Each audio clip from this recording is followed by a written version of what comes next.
Assalamualaikum warahmatullahi wabarakatuh. Kami dari kelompok 1 ingin menyampaikan hasil dari diskusi kami yang berjudul peranan bank sentral dalam perekonomian. Baiklah, saya Habibina Pratama sebagai moderator.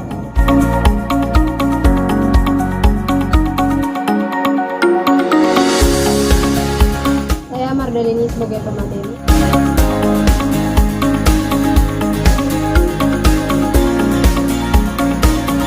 Saya Fadila Ahmad sebagai pemateri.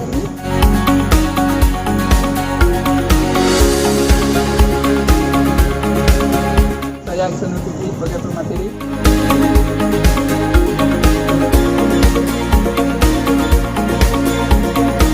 Saya Rahman Hidayah Z sebagai pemateri.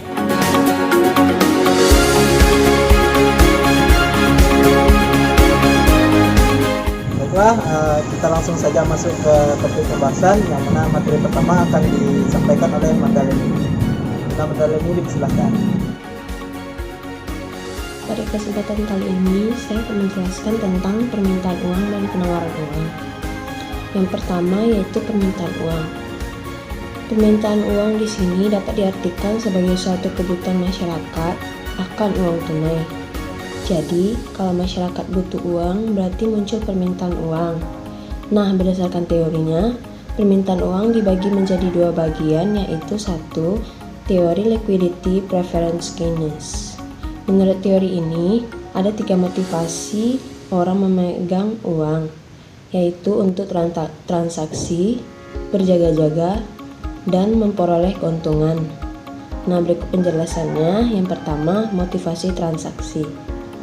Masyarakat memegang uang dengan tujuan untuk mempermudah kegiatan transaksi sehari-hari. Contohnya, kalau kamu ingin membeli pensil di koperasi, bayarnya harus dengan uang cash. Yang kedua yaitu motif berjaga-jaga.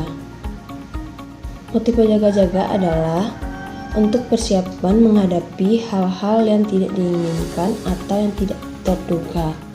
Contohnya sakit atau mengalami kecelakaan dan tidak ada tabungan, maka uang akan digunakan untuk berjaga-jaga akan kejadian tersebut. Yang ketiga yaitu motif mendapatkan keuntungan. Nama lain dari motif ini adalah motivasi spekulasi. Misalnya, kamu beli emas saat harga emas sedang rendah dan menjualnya kembali saat harga emas tersebut naik. Nah, disinilah maksud dari spekulan, yaitu selisih harga beli dan jual dapat menghasilkan keuntungan. Yang kedua yaitu teori kuantitas atau klasik. Teori klasik ini membahas tentang hubungan antara penawaran dan permintaan, menitik beratkan uang dari sudut pandang kuantitas. Dan ternyata teori ini ada dua pandangan dari dua tokoh yang besar, yaitu David Ricardo dan Irving Fisher. Yang kedua yaitu teori penawaran uang. Penawaran uang merupakan jumlah uang yang beredar di masyarakat. Pada penawaran uang ada dua teori, yaitu satu, teori penawaran uang tanpa bank dan teori penawaran uang modern. Yang pertama, teori penawaran uang tanpa bank merupakan gambaran dari sistem standar emas. Ketika emas menjadi satu-satunya alat pembayaran, jumlah uang beredar atau uang yang ditawarkan masyarakat naik atau turun sesuai dengan tersedianya emas di masyarakat. Yang kedua, teori penawaran uang modern. Dalam sistem standar kertas dengan otoritas moneter, yakni bank sentral yang memproduksi uang primer. Lembaga keuangan atau perbankan merupakan produsen uang sekunder bagi masyarakat. Sekian dari saya kembalikan ke moderator. Nah, terima kasih saya ucapkan kepada Mardalini atas materinya. Materi selanjutnya yaitu akan disampaikan oleh Ahmad Hidayat. Kepada Ahmad, silakan. Baiklah, kali ini saya akan membahas tentang faktor-faktor yang mempengaruhi permintaan dan penawaran uang. Yang pertama adalah faktor-faktor yang mempengaruhi permintaan uang. Di antaranya pendapatan real. Pendapatan real adalah pendapatan yang dihitung sebagai harga konstan. Semakin tinggi pendapatan, permintaan akan uang akan semakin besar. Ini dikarenakan konsumsi dan tabungan akan semakin besar seiring dengan meningkatnya pendapatan. Yang kedua adalah tingkat suku bunga. Semakin tinggi tingkat suku bunga permintaan akan uang, untuk motif spekulasi akan berkurang. Ini dikarenakan tingginya tingkat suku bunga untuk pinjaman uang, untuk motif spekulasi akan bertambah mahal. Yang ketiga adalah tingkat harga umum. Semakin tinggi tingkat harga umum, maka permintaan akan uang akan semakin bertambah. Yang terakhir adalah fasilitas kredit. Semakin canggih fasilitas kredit yang ditawarkan akan mempermudah masyarakat untuk meminjam uang kepada bank, sehingga semakin banyak uang tunai yang diinginkan oleh masyarakat. Yang kedua adalah faktor-faktor yang mempengaruhi penawaran uang. Di antaranya adalah tingkat diskonto. Tingkat diskonto adalah bunga yang diterapkan bank sentral terhadap bank umum yang meminjam dana. Yang kedua adalah cadangan kas. Cadangan kas adalah tabungan atau pinjaman uang tunai milik bank umum yang ada pada bank sentral.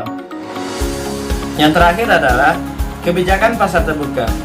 Kebijakan pasar terbuka adalah peran bank sentral dalam menjual dan membeli surat berharga milik pemerintah seperti obligasi negara, sertifikat Bank Indonesia, dan lain-lain.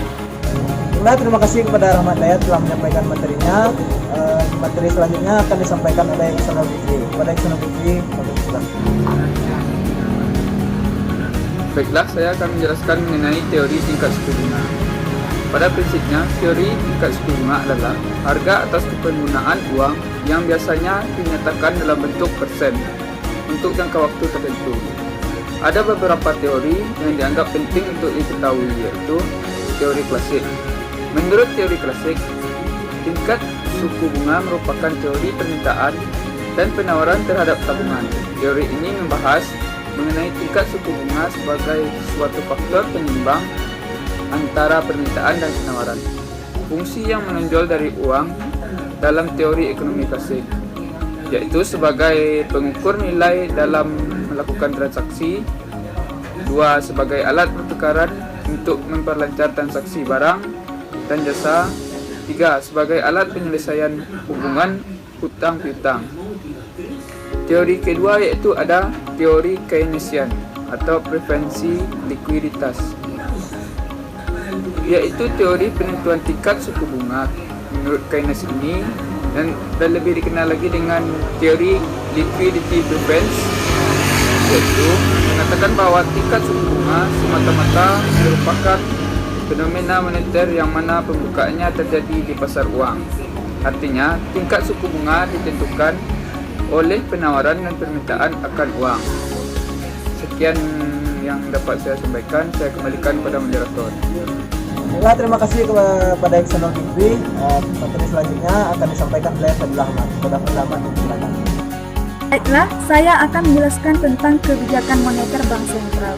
Tujuan utama dari kebijakan moneter Bank Sentral adalah untuk memenuhi tugas Bank Sentral dalam menjaga kestabilan nilai tukar mata uang. Oleh sebab itu, kebijakan yang ditetapkan oleh Bank Sentral pada akhirnya akan mempengaruhi nilai tukar mata uang.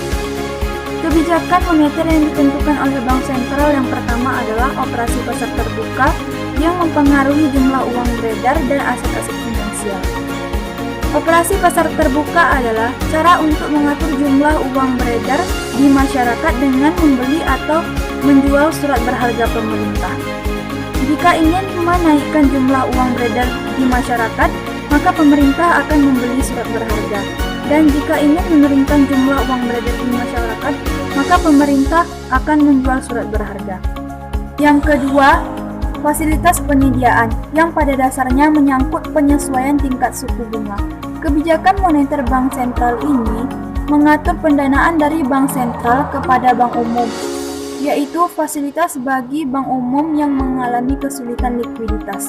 Selain itu, juga penetapan dana dari bank umum di Bank Sentral, yaitu fasilitas bagi bank yang memiliki kelebihan likuiditas.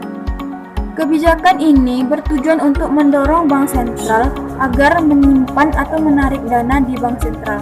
Maka Bank Sentral akan mengubah-ubah tingkat suku bunga. Dan ketiga, cadangan wajib yang digunakan untuk mengatur jumlah uang beredar dengan membatasi ekspansi kredit.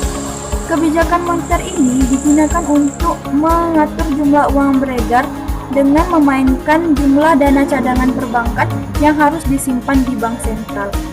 Untuk menaikkan jumlah uang beredar, maka bank sentral akan menurunkan jumlah cadangan wajib minimum. Sebaliknya, untuk menurunkan jumlah uang beredar, maka bank sentral akan menaikkan jumlah cadangan minimum. Hal ini bertujuan untuk menjaga kestabilan tingkat suku bunga dan membatasi ekspansi. Baiklah, terima kasih saya ucapkan kepada pengamat.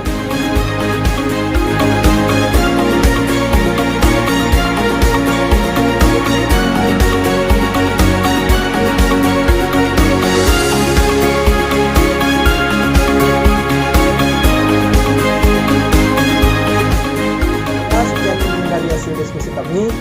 Apabila ada kesalahan mohon dimaafkan. Kami membuka sesi pertanyaan dan tanggapan.